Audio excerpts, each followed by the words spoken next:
Namaste, sveiki brangus jogai. Šiandien mes pasimokinsim udžai kvėpavimo. Iš sanskrito kalbos išvertus udžai reiškia pergalingas.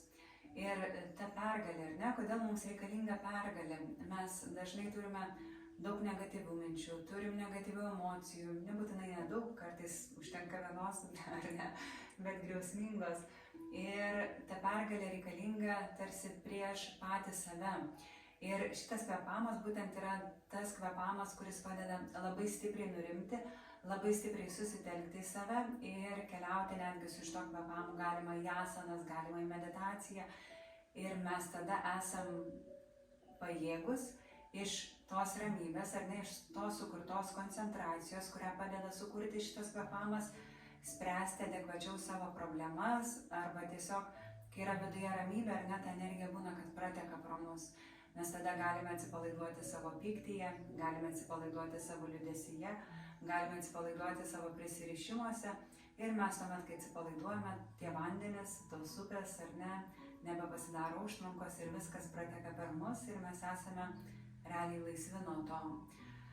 Tai valdžiai šitą kvėpavimą, jisai tikrai gali padėti netgi su tokiais iššūkiais, ar ne, kad būtų ta pergalė.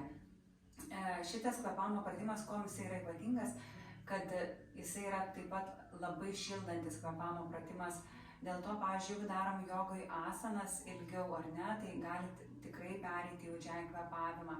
Jeigu ar ne, reikia išlaikyti vieną asaną stabilę ilgai. Taip pat šitą kvėpavimo pratimą galite naudoti rudenį, žiemą, pavyzdžiui, einant gatve, sušalot, pereikite į udžai kvėpavimą, nes šito kvėpavimo metu visa tarsi energija cirkuliuoja mūsų kūne, mūsų viduje. Kaip yra automobilyje ta funkcija, kur paspaudžiam ar ne mygtuką ir oro cirkuliacija vyksta viduje, tai čia irgi lygiai tas pats, kad oro cirkuliacija pagrinde vyksta viduje. Natūraliai mes paimam oro iš išorės, bet visas akcentas yra būtent į vidų. Tai va, tai tokie jo yra šito kvėpavimo tie gerieji aspektai, ir ne, pagrindiniai aspektai, tai yra šildantis kvėpavimo pratimas, tai yra giliai sukoncentruojantis kvėpavimo pratimas, tai yra nuraminantis kvėpavimo pratimas. Ir kaip sakiau, pavyzdžiui, meditacijoje ar prieš meditaciją galima atsisėsti, ten 5-7 minutės pasidaryti udžai, pamatysit su visai kita kokybė įeisit į meditaciją. Net yra jogoje tokių meditacijos technikų, kur visa meditacija praktiškai yra daroma su udžai kvėpavimo pratimas. Tai va, tai tokių gerų dalykų šitas kvėpavimo pratimas duoda. Ir jisai šildo ir to pačiu labai atpalaiduoja kūną. Pavyzdžiui, darant asanas, įeinu, sakykime, į asaną, darau udžai kvėpavimą ir išmokę jūs pajausit, kaip tikrai tas kūnas darosi tarsi toks paslankesnis su šito kvėpavimo pratimu. Tai dabar buvo šiek tiek teorijos ir keliaujame prie praktikos. Šitas kvėpavimo pratimas dar vadinamas jūros šniokštimu, nes jį kvėpuojant galite išgirsti jogos studijose kartais jogai, kad garsiai taip kvėpuoja, toks kaip aušimas jūros, tai ten yra udžai kvėpavimas. Tai aš galiu parodyti, kaip tas garsas atrodo, tai kai daromas kvėpavimas, tai būtent taip.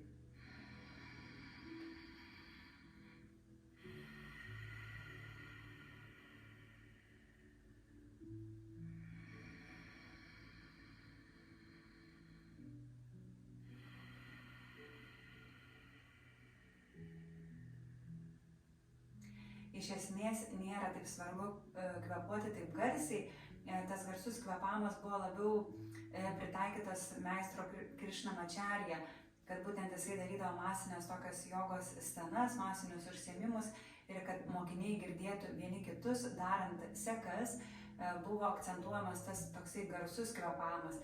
Bet udžai tikrai gali būti jisai kaip ir tylesnis kvėpavimas. Bet tam, kad jūs pradžiai pajaustumėt ar ne tą patį kvėpavimą, galite taip specialiai, forsuotai pabandyti šiek tiek garsiau pakvėpuoti. Tai mes dabar keliaukime prie praktikos, išmokinsiu, kaip jisai daromas, mokinsimės per 3 žingsnius, kad būtų jums paprasčiau pereiti, nes pradžiai būna tikrai šiek tiek sunku pagauti, kaip čia įeiti tą kvėpavimo pratimą. Tai mes pradėsim mokintis nuo pirmo žingsnio, tai pirmas žingsnis yra tai, kad mes įkvepiam per nosį, šiek tiek giliau negu įprastai, kaip taisyklingai kvėpuotume ir iškvepiam orą per burną, tarsi kaip norėtume ant veidrodėlio papūsti, ar ne, kaip būna, tai papučiam kad jisai sudrėktų ir galėtume paskui širdelę nupiešti ant jo. Tai padarykim taip kelis kvėpavimo tos pratimus tokius, kad įkvepiam giliau per nosį, iškvepiam per burną.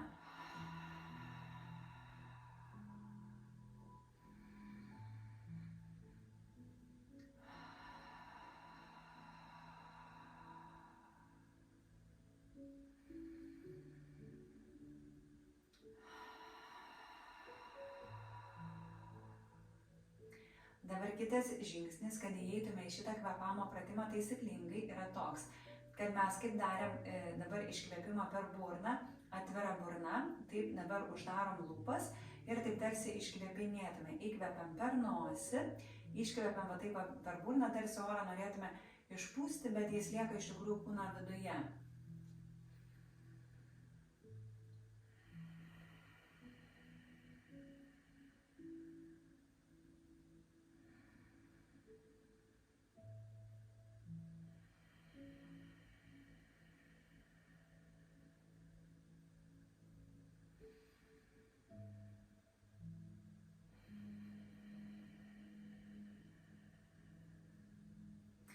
Gerai, tolimesnis žingsnis į šitą kvėpavimo pratimą. Dabar mes mokinsimės įkvėpti šitam kvėpavimo pratime. Išmokom iškvėpti, ar ne, tarsi orą jau norėtume iškvėpti, o iškvėpimas jisai gali netgi nueiti taip tarsi į mūsų kūno apačią, kad įkvepiu ir va čia var ne, kaip prasideda tas iškvėpimas, jisai iš gerklės keliauja, kaip jeigu išpučiam orą, jis taip ir iškeliauja per burną. O mes čia tai tarsi iškvėpinėjom iš šitos vietos ir nelik leistume orą į apačią.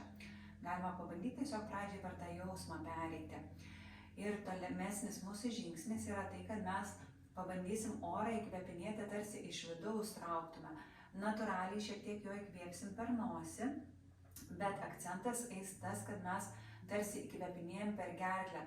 Čia kas yra svarbu, mes būna, kai stengiamės, užspaudžiam truputėlį gerklę, kad taip ar ne, tarsi iš tos pastangos suspaudžiam šitas vietas, kai kvėpuosit, pabandysit, nes čia tokie subtilūs niuansai, kur neišeina parodyti, bet mes turim juos prajausti.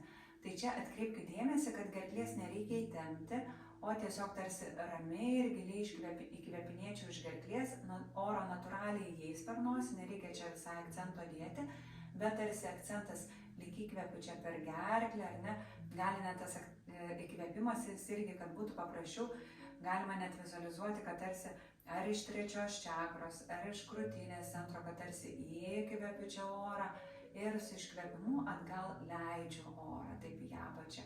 Įkvėpimas lyg keliautų iš čia ir iškvėpimas, ar ne, lyg gerklė būtų mūsų kvėpavimo organas, o nebe nosis. Tai dabar pabandykim kartu, kad įkvepiam taip per gerklę, lyg norėtume įkvėpti. Iškvepiam irgi atgal taip. Įkvepiam. Iškvepiam.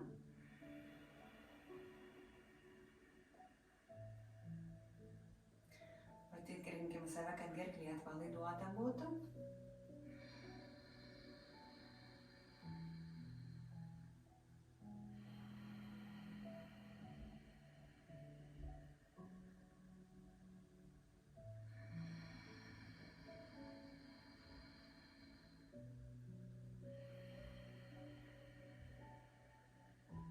Dar kelis kartus tęsiam.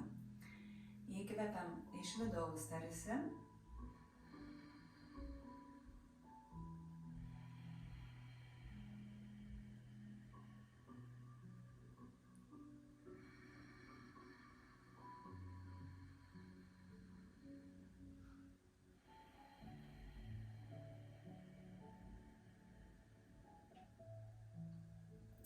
Labai gerai. Ir paskutinis akcentas, kurį turim padaryti šitam kvėpavimo pratime, tai liežuvio galiukas jisai neguli burnoje, liežuvis neguli burnoje, o liežuvio galiukas švelniai prisispaudęs už dantų, priekinių dantų ant viršutinio gomurio, ne? Bet tai tarsi nereikia stipriai prispausti, o švelniai pridedam liežuvį ir tuomet šitą mudrą, vadinamą gešari mudrą, jos yra tas, kaip pasakyti, pirmas žingsnis, kad mes liežuvį priliečiam prie viršutinio gomurio, paskui liežuvis yra užsukamas į vidų.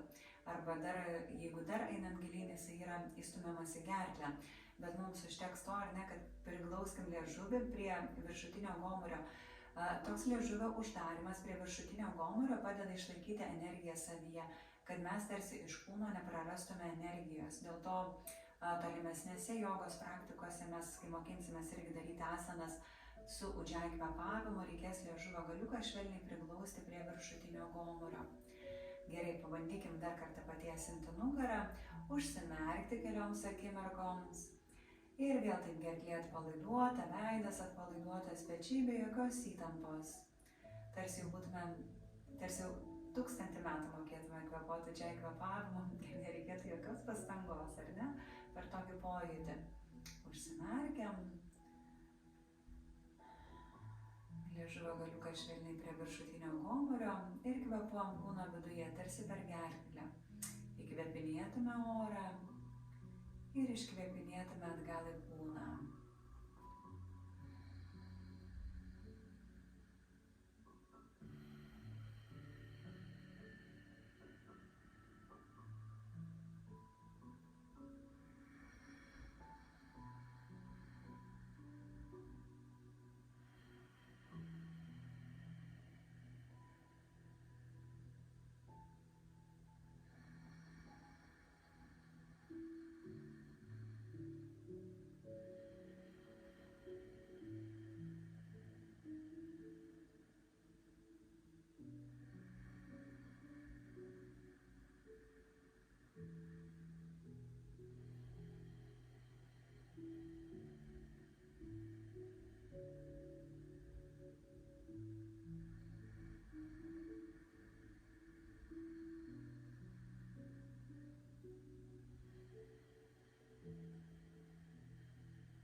Galim palengva atsimerkti. Nenustebkite, jeigu su šito kvėpavimo pratimu šiek tiek pradės svaigti galva ir pradžiai bus kažkoks noras atsikrenkšti, pakosėti, ar ne, tai viskas yra normalu. Galvos svaigimas jis irgi atsiranda dėl to, kad nors šitas kvėpavimas jis taip atrodo, kad kvėpuojam kūno viduje, bet jisai, kadangi mus giliai atpalaiduoja, jo metu mes gebam pasiimti daugiau deguonies į savo kūną ir dėl to būna atsiranda tas galvos svaigimas, nes mes dažnai nepratę gauti daug deguonies, ar ne, gyvendami miestuose, sėdėdami truputėlį pasikūprinę. Tai va, tai galima, kaip sakiau, šitą kvėpavimo pratimą praktikuoti asanuose, praktikuoti, kai šalta, praktikuoti, kai reikia nurimti. Tai štai toks yra udžai kvėpavimo pratimas. Ir mes toliau jau su šiuo kvėpavimo pratimu keliausim į jogos asanas. Šiandien tiek, ačiū Jums ir iki pasimatymo kitose mūsų praktikose. Iki.